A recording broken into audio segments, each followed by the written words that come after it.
Welcome to Making Metrc Easy, presented by Outlaw Technology. I'm Hans Dietrich. And I'm Brie Oaxaca. And each week we speak with companies in the trenches of the seed to sale process. Today on our show, we're very excited to have Mike Wolteis, founder and lead consultant of the Wolteis Group out of Michigan. We also have Dave Eagleson, CEO and founder of Outlaw, here again. And we're very happy to have him here as well. Mike, tell us a little bit about yourself for our listeners. We all know you. We've known you for several years now. We love working with you. We started working with you in Michigan, but I know you're in a bunch of other states now. What states do you operate in, and what exactly do you do? Yeah, very good, Hans. Well, thanks everybody for having me. Hello. Hi, Bree. Hi, Dave. Good to be on with you guys today. Appreciate the invite. So a little background on Wolteis Group. We're an IT company that was started in 2018 in the state of Michigan, primarily doing healthcare industry. We did a lot with dental offices and feeder type Grand Rapids ear, nose, and throat type companies that fed to hospitals in the area. In 2018, we got asked to kind of dive into cannabis as it became legal for the first time, as it started opening up an emerging market here in Michigan. And our background at Wolteis Group is solving problems with technology. And I know that's what Outlaw is passionate about as well. And when Dave and I first connected early on, and like, what does this RFID technology mean in the world of cannabis, and how is this going to play? And we were both kind of going down some similar paths, and just ended up being a fantastic to get to know all of the Outlaw folks and use you. And we can talk more about that, I'm sure. Overall, Wolteis Group's primary role is we were brought in when it came online in Michigan as a medical IT consultant for the cannabis industry. We've now evolved to the point in the Midwest that we are overseeing around 45 dispensaries, daily IT needs, security needs, everything from cameras to email to IT solutions for firewall, VPN for our growing partners.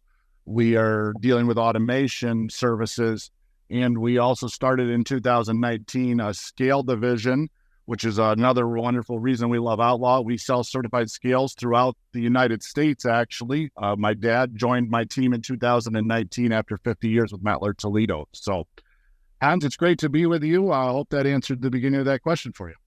Absolutely. Absolutely. One of the questions I have, though, because I know you worked with a lot of cultivation sites before you came across us, what kind of pain points were they asking you to solve? What were the biggest obstacles and things you thought you could help them with? I know you went through a bunch of different technologies and tried them all out, but what were the biggest issues? Yeah, that's a fantastic question, Hans. One we put a lot of time into. I think our biggest thing, and what my love and our company's love in IT, is automation. How do we make processes more user-friendly, less manpower hours, more simplistic?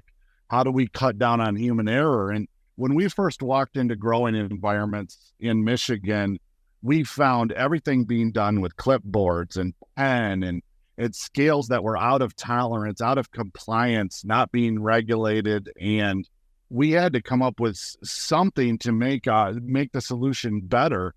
Just from a purely, when you're writing numbers, I am not a good penmanship person. There's a reason I'm in IT and I type everything. I can type better and faster than I write. If you think a doctor's signature is bad, you should see my writing.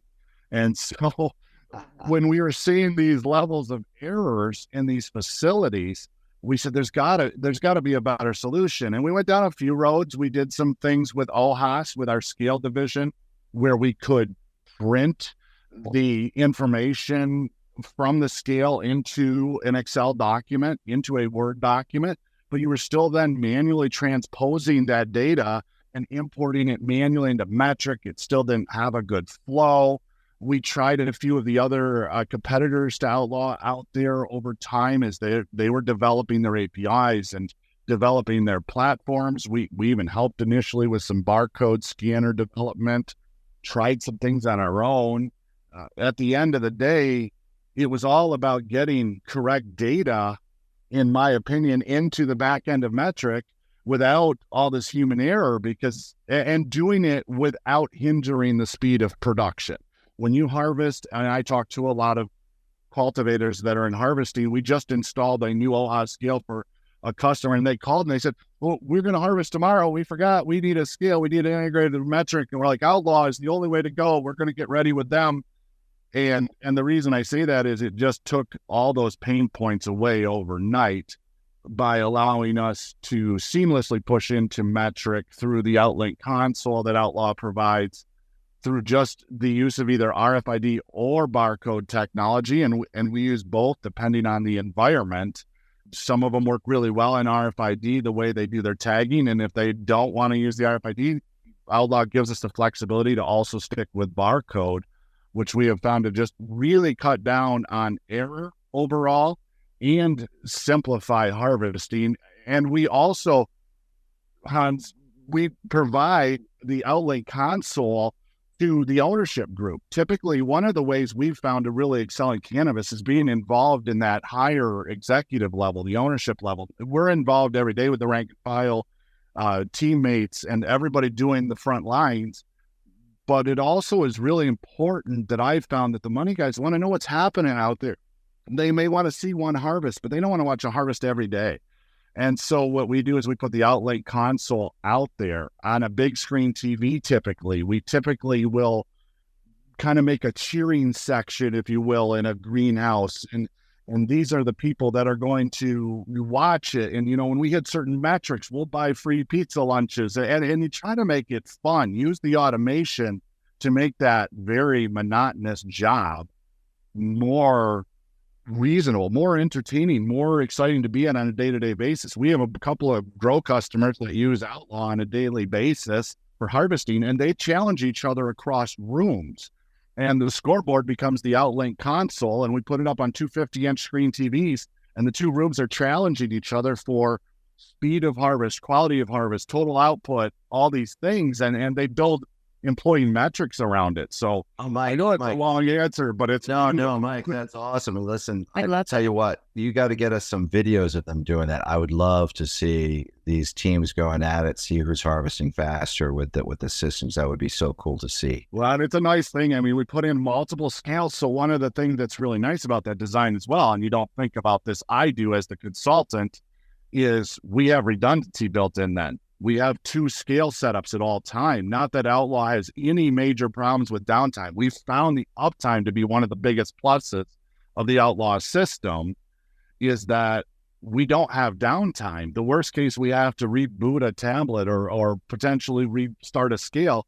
But with having one in each room and typically even maybe a third in a closet, we just have some redundancy built in and also a fun competitive environment. That's awesome. Mike, you brought up, the console and, the executive level finding it so helpful. What aspects of the console do you find have been the most beneficial for those folks? That's a great question, Bree.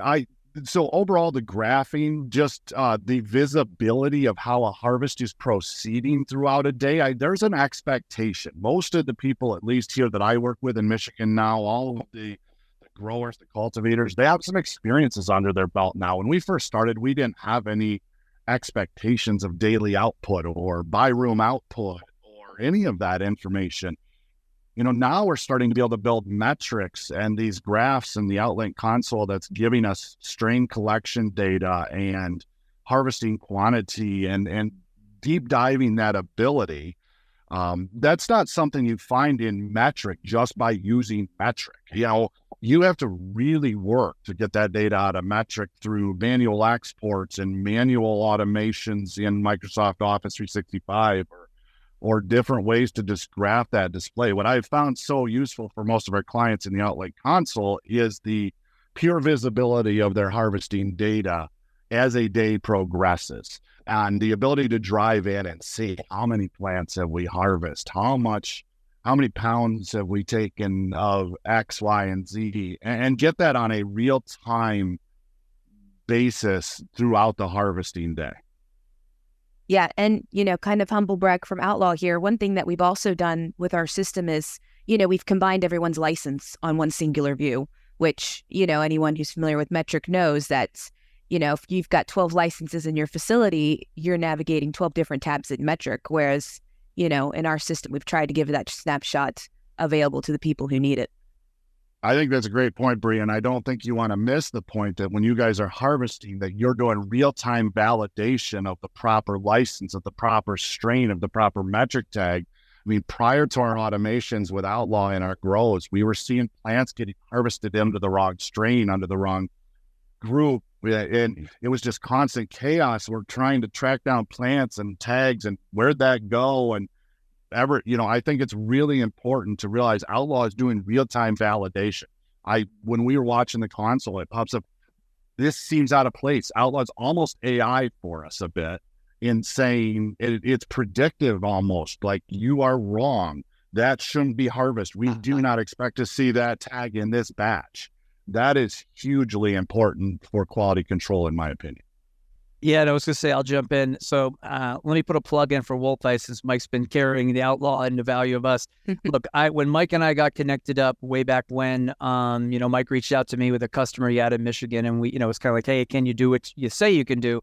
And I'm a big, Missouri show me kind of person. So I think once those systems were in there, but more importantly for us at Outlaw, just to be clear, anywhere I know that Mike and his team are involved, I know I don't have much to do. I mean, I don't have concerns. I don't have issues. I don't have problems, because again, they act as effectively the C-suite. They're the CTO, CIO wrapped in one. So, we're even pushing customers that we run into that are starting out new and saying, hey, look, don't expend a lot more capital on this, these resources when you have a known partner like Wolteis that can come in and do it. Because, ultimately, look, your experience that your team's gained over the years is tremendous. I think we're in the same boat. I think we're both have kind of been cutting our teeth during the same time periods. But I think right now, anybody new that's looking to get in should bring someone like you guys in day one, so they can get their firewall set up. They can get their network drop straight. All the things that are important in place, because once it's in place and then our tools are plugged in, they pretty much don't look back. Yeah, I think that's right, Dave. I'd like to add to that too as well, Mike, because, right now we're seeing all these shrinking margins, and I know, they bring you in. Sure, it costs money to bring in a consultant, but you end up saving them money. I know that you've been brought in because people had labor shortages, so they couldn't afford this, couldn't afford that, and you've been able to reduce their costs through automation. That's absolutely right, Hans, and thanks, Dave, as well for thinking of that. There's a couple of things around those points. The sooner you get an IT person involved, if that's Wolteis Group, fantastic. But don't think that this business is any different than any other business. At the end of the day, you need the underpinnings of a good IT solution. A good network runs everything. It's in the Wi-Fi, it's the Outlaw system, it's the irrigation. If you're not doing proper management of that network out of the gate, you're going to pay nearly triple down the road to correct it. We call it a flat network. When we run across a flat network that's just been installed with no thought or care to security or direction of what's on the network, and all of a sudden you have a cell phone from a guest user that's on the Steam is the Outlaw scale, and now my cell phone's taking all the bandwidth, and Outlaw is trying to fight with that. The sooner you involve an IT consultant, in my opinion, the better. Our big claim to fame has always been, bring me your bills for all of your technology stack, and I think I can almost always show you 15% reduction in cost and effectively pay for our first 10-hour engagement package. And we've done that pretty consistently. And then to your point, Hans, about, we are seeing shrinking margins in this market where, we're seeing the costs go down, and we've got to get more efficient, less human involvement on some stuff that we can automate, and taking down pen and paper and clipboards and doing that. The more we automate that, not only is the employee experience better, so they're more likely to stay with us than jump ship to the company that's got automation, that they often find their job approval ratings go up, that they're more engaged, that they're part of, we work in all these good manufacturing practice facilities. We work in ISO facilities, and these things are becoming requirements if you want to meet those certifications. And goodness knows, we all probably hope and believe that someday this will be federally based. And it's the plants that have the automation, that have the foresight to bring in the IT consultants, even though there's a cost. We're a pretty small cost on an annual basis of the overall operation. And I believe Outlaw is as well, for the value that is brought to the table. And so, as margins shrink, and as we try to demand every pound we possibly can and maximize our growth and our outcome from our wholesale products and stuff in the growers. My true belief is the more automation we can do with the more error we can cut out, the overall better the company is going to respond. The companies that we see using OHA scales along with the Outlaw solution, I watch their harvesting numbers and traditionally that compared with your pen and paper shops just significantly increased across the board from what I see. You're preaching to the choir, Mike. Yeah, in fact, Mike, the interesting thing in that, I mean, you bring up a good point. I think what's also happening in cannabis right now is everyone's starting to get into that, what I call best in breed, right? You and I both know, I think when you and I started, Mike, there was probably 80 POS vendors. There was probably That's right. 20 cultivation vendors. So my point being is there's a lot of folks that jumped into the deep end of the pool and didn't know how to swim, okay? And now that's 100% true. You know, and you and I basically knew how to float. So we're like, okay, these guys are sinking like rocks. So the beauty of it, I think, is the fact that, you know, I think the market, truly the MSOs, as well as the independents and even some of the regional players, they're starting to realize that they've got to standardize their operations, you know what I mean? So if they've got 50 dispensaries, if they got 10 cultivations, they really need to get standardization. And most of them, I think, you know this, put their efforts on like an SAP, an ERP. That's well and good, but that doesn't help the day-to-day people. I mean, that's just like adding layers of minutia. Like, you know what I mean? Now you got a hell of a lot more of data entry. So yeah, we feel like, you know, where we're sitting is that point of, I would say, standardization is finally getting there, where the acquisition mode is slowed down. People aren't in that, you know, I got to have everything in every state. You know, I think now they're settling in, figuring out what's good, what's bad. And I think that's where also your expertise has been hugely helpful. A lot of people made mistakes. When Hans and Bree and I started this, I am amazed at how many people changed their POS vendor 3 times in a year. 3 times. I'm like, they're like, we were on this, we were on that, we went on this. I'm like, are you kidding me? You've made that many changes? The time and money to do that is huge. It is. There's no question about that, Dave. And I mean, again, it starts all the way at the very beginning. If you don't build a proper Wi-Fi network, it doesn't matter which point of sales vendor you use. It's not going to work well. If you just think you're going to step a cable modem in and Outlaw is going to perform flawlessly, it will if it's 100 feet from that cable modem. But when you move it out to the back half of the greenhouse or indoor grow, it's going to stop functioning. So it's all about, you know, finding your trusted partners in this business. You and I talk so often about who do we know that we trust in the business, whether that's insurance front, human resources front. It's all about the right players at the table. And that's, you know, where we love being together, working with Outlaw. That's where we like to come to the table. Is at this point, we spend more time talking about guidance. And as we see this market verticalize, and a lot of our customers now, when it started, this was not the case. We were handling dispensaries with one backer. We were handling cultivators with another backer. There was different money groups. Now we're really seeing the aggregation of the vertical. So the dispensaries with the growers and most of our customers are now multi-tiered, being that they're both growing and selling their own products. And that's where it also further becomes interesting, as I know Outlaw also has systems that are coming out and are out for the dispensaries. Yep. In my mind, the whole hub and spoke model of pack in one place, build, pre-pack, cut down on error, and get it out to your stores and know where your inventory is. And now you can start talking about an ERP picture. You and I both know people that have spent millions and millions trying to build ERP solutions when what they really just needed was a good database, which Metrc is, with a very decent front end, which is what Outlaw is. And now that you're starting to get the insight into the retail market through Outlaw and the Metrc system, which I'm sure is another whole day on podcast, we are starting to be able to look at that overall end-to-end picture now. So now we can start doing things with that. And we work with several data analytics partners that also play with Outlaw, and we'll take Outlaw data such as Cannabis and others and combine that so we can get that end-to-end picture and start looking at economies and growth, what strains are performing the best, because it may be we can grow one really well, but if they're not moving in the retail market, what's the purpose? We need that end-to-end insight, and we really appreciate that Outlaw is positioning themselves that way. Agreed. Yeah, Mike, we're seeing a lot of folks, you know, tried and true users who are used to our tools in cultivation, they come to us saying that they want those same exact problems solved, on the dispensary side. So, we've really tried to focus on giving them the ability to, handle something as simple as audits and cycle counts, something that you're going to be doing in your retail environment daily, if not multiple times a day.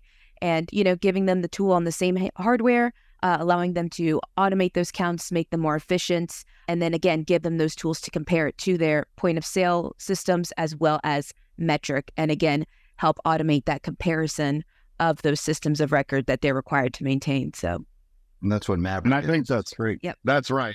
And I think, Bree, you're spot on. We're big proponents of Maverick and getting that integrated. We are one of the top resellers in Michigan for trees, and that Maverick works together with trees, which is fantastic. And what we love is that, again, you said something very important, Bree. You said standardized hardware. When RFID came out in the specs and everybody first read about it, you saw everything from handheld RFID guns to passive and active antennas, and a whole lot of things were tried that at the end of the day, I think Outlaw got it right. And that comes with Dave and Hans's, experience through some of the big RFID players where they were at. But again, the consistency, because I can't tell you how many people I know that are bud tenders today that came out of cultivation last week and jump around the industry, and the consistency of tools, not only from an IT standpoint, helps me keep a consistent network design and the consistency of the entire top to bottom vertical. It also helps them that they just start pushing the buttons, and your handhelds, both on the Maverick side and the way you're doing that, and in the Grow with the tablet and everything, it's very user friendly. That is one of the biggest competitive advantages I've seen about Outlaw. When I'm an IT person, I don't want to put in stuff that's clunky. Then I look bad doing that as a consultant. I have to put stuff in it's efficient, and I think you hit that on the head, Bree. Yeah, I think. Go ahead. I'm sorry, Hans. I was just going to say, thanks to Dave, we're using the exact same handheld that Metrc uses. And that's because Dave sold that handheld to Metrc, and that's what the state auditors come in with. So when they see that the cultivator or even the dispensary or the processor has exactly the same handheld, they know they've got a device that works. Yeah, and a lot of that came from, honestly, having experience, right? Walmart was a good experience for me back early in my career. And the reason I say good experience is it became very clear that that industry, CPG, so the Procter & Gamble's, the Johnson & Johnson's, you name it, they all like to have the same tools, because then what they're seeing at their dock door is the same as what Walmart might see, or Target, or someone like that. To that end, Mike, I did have another quick question for you. So the whole podcast is Metrc Made Easy. What's your general sense of Metrc as a system? We call it the DMV of cannabis. We hear a lot of people kind of say bad things about it. And honestly, we've had a lot more saying a lot of positives. We see it as a positive because honestly, what they're doing is a necessary, I guess, evil, if that's the right term, but they're giving the ability of a state to confidently know exactly what's happening at any given moment to ensure the citizens of that state that things are being correctly handled. Is that how you view it? Well, I think you hit it spot on, Dave. That's what I would say. I mean, Metrc, not that it's necessarily evil, but we all know we need one database of truth. That is true in when we're in IT worlds, and I've worked in databases and data warehousing companies and huge data farms. And what happens is when you start having multiple databases of truth, all of a sudden you got a point of sales database, and you've got a harvesting database, and you got this Excel document and this SharePoint library, and all of that. When you start putting all those data points together, it just gets very difficult and very messy and muddy to track. What I love about Metrc is not everything. Let's be clear. I don't love everything. I think sometimes they oversell Metrc's capability to be your harvesting platform. Will it work for you? Sure it will. Is it efficient? And is it the best way to do things? No, absolutely not, in my opinion. Slap Outlaw on the front end, in my opinion, in my experience, is you're going to cut your time by 50%. But what Metrc is it's the truth database. We all have to put data in and out of it. Now, there's players out there that can only push one way to the APIs at Metrc. At least Metrc has been smart enough to open up their APIs. And I know Outlaw has two-way capabilities with Metrc, and certain other players do. That's so important for Metrc to continue to be the right answer, which I do believe they are for the states and for the insight that we need. I hope they continue to stay in the lane of we're the database of truth.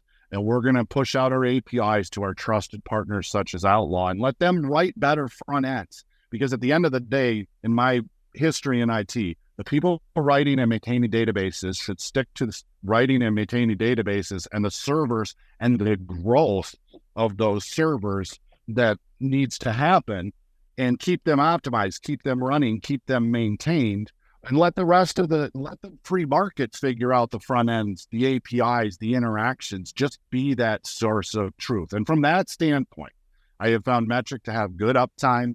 I have found them to be responsive in their support to us as needed. And really, that lane, I think Metrc does a great job in the states that they're in. And in the states where we work that Metrc's not, I wish they were there, and I hope they end up there. Amen. Amen. So, Mike, you're in several states now. Where do you see the industry going? Do you see federalization coming anytime soon? What do you see with pricing? We've seen a lot of changes in Michigan, as you know, being there. Price stabilization across the board. Just what's your gut telling you? Yeah, so most of what I'm seeing right now is not new cultivators coming on, certainly in Michigan. And you asked, where do we play? We're currently doing build-outs in Michigan still. We still have a number of players coming on in Michigan, primarily on the dispensary side. We are working in Illinois now.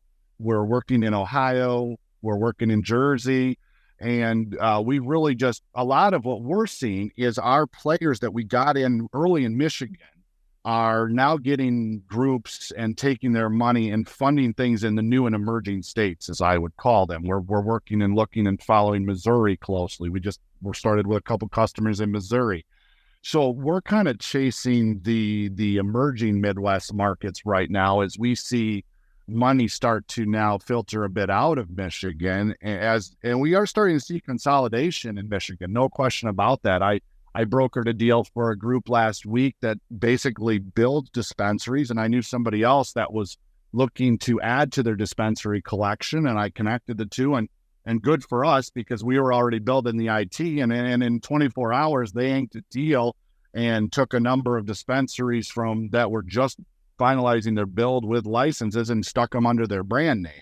So what I think I see in Michigan, if we're looking primarily in my backyard in Michigan, we're seeing some of that consolidation. We're seeing the cream of the crop rise. And in my opinion, the people that do it right, it's the people that are getting their scales certified with us once a year to make sure that they aren't cheating the customer or that they're not overselling and losing. The people that are not certifying their scales, not getting them checked and calibrated once a year, even though the state calls for it, they're giving away product, and with shrinking margins and all of this, that's just a mistake. And so we're seeing the kind of the cream of the crop rise in Michigan. We're seeing the exploratory money kind of go after these emergent markets, and they're different. The rules, obviously, in Ohio that we had to navigate significantly different than Michigan, and how they report and what point of sale systems play there. And so I think overall, it's exactly what I would expect, Hans. I expected a whole lot of people to run to the wild, wild west, if you will, using the Outlaw's term, if you will. And it was. I mean, it's been a lot of fun. It's been some of the most exciting 3 years of my career in IT, solving all the problems. But now it's like, okay, now the real businesses that are run at real businesses with human resources involved and employee personnel that wants to stick around and not just jump to the next thing. Those are the companies we're starting to see and succeed. And then in some of the niches as well, some of the craft cannabis stuff here in Michigan, where they grow the plants in-house, the scales are all in-house, the processing's all in-house. We're seeing some of that almost like, Grand Rapids, craft beer of the world, right? Grand Rapids, Michigan. So we're seeing that market in cannabis emerging in Michigan. It's a little harder from an economies of scale point, but they still need the same tools. And the tools don't change, whether you're selling to 10 customers a day or 1,000 customers a day. The tools are still what you need in your pocket. So, Exactly. Mike, anyone who's looking to enter these markets, Michigan, Ohio, the places you just mentioned, at what point would you recommend that they start looking for services like yours? The sooner the better, honestly. The most expensive thing you can do is wait too long to involve somebody like Wolteis Group, an IT consultant. I mean, we will give new starting up customers just recommendations and pointers without even charging, just to help push them in the right direction. When I was in a grow the other day. They've now brought us in. They've been working on it for a year and a half on their own. They have 3 different equipment racks in their IT facility. They have one security system who's never talked to their door access company.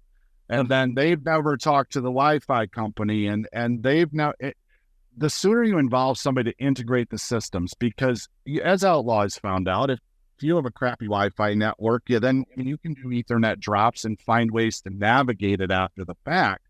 But often you're doing rip and replace to get it right.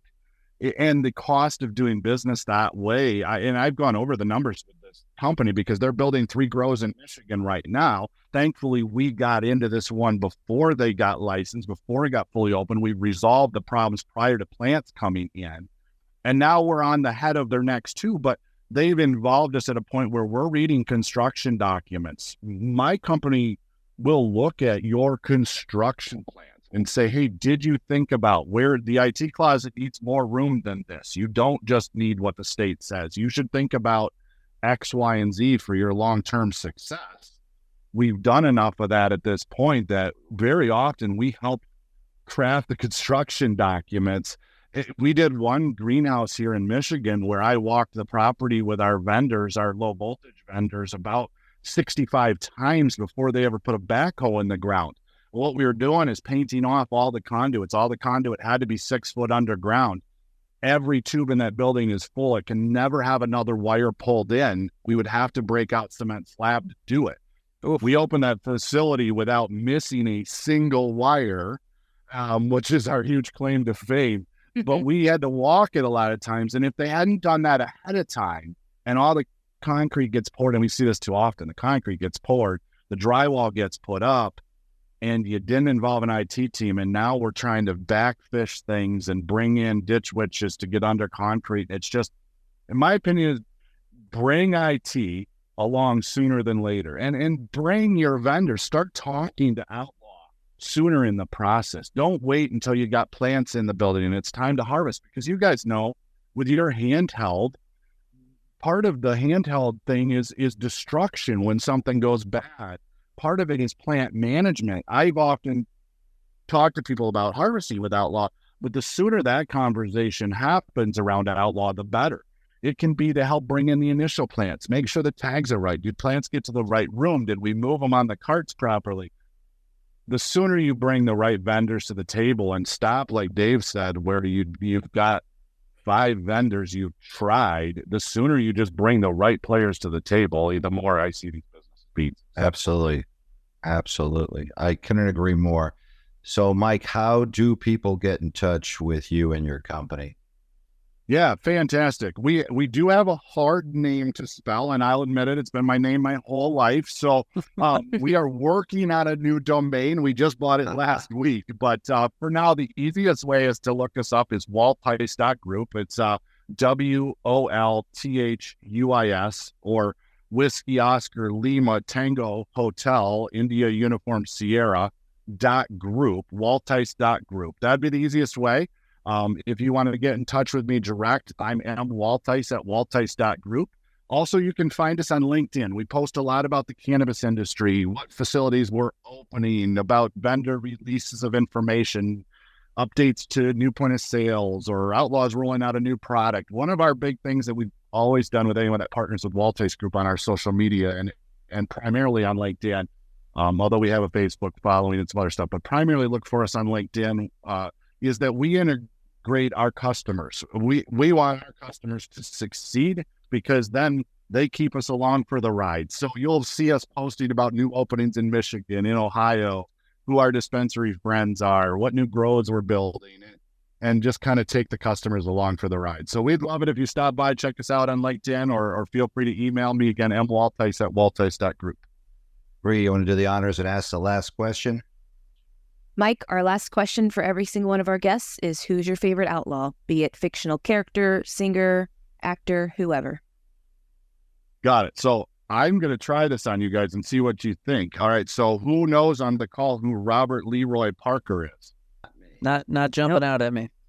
Oh, see, so I thought maybe that I could come up with one to stump you guys here on this, but Robert Leroy Parker is the born name for Butch Cassidy. There we go. And so Butch Cassidy, I have had a fascination with trains since I was a little child. I still have a fascination with trains. I will pull over and watch trains roll by whenever I can. I will do IT work on the side by a rail yard, and something about robbing trains, it thankfully doesn't really run in my blood, but the story and the daringness to do so, and just trying to run the inflation numbers on Butch Cassidy, what him and his bandits actually took off of trains in the Wild Wild West would make that my and he was supposedly a really fun guy to hang out with. I just recently rewatched Butch Cassidy, the Sundance Kid, and was looking him up, and everybody loved him. I don't know how, as an outlaw, and you're loved. I mean, just like I'm talking about with you guys' name and your product, you guys are loved. And I don't think all the outlaws fall under that. So. Well, thank you very, very much, Mike. Our guest has been Mike Wolteis of the Wolteis Group. And thanks again for joining us here today. We're always happy when you're here. Appreciate it. And to all of our listeners, you can download past episodes of our program by going to cannabisradio.com or the Cannabis Radio app for iTunes and Google Play, as well as subscribing to the show on Apple Podcasts, Google Podcasts, Amazon Music, and Spotify. Thanks for listening, and be well.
The opinions expressed on this CannabisRadio.com program are those of the guests and hosts and do not necessarily reflect those of the staff and management of CannabisRadio.com. Any rebroadcast, republication, or retransmission of this program without proper consent is prohibited.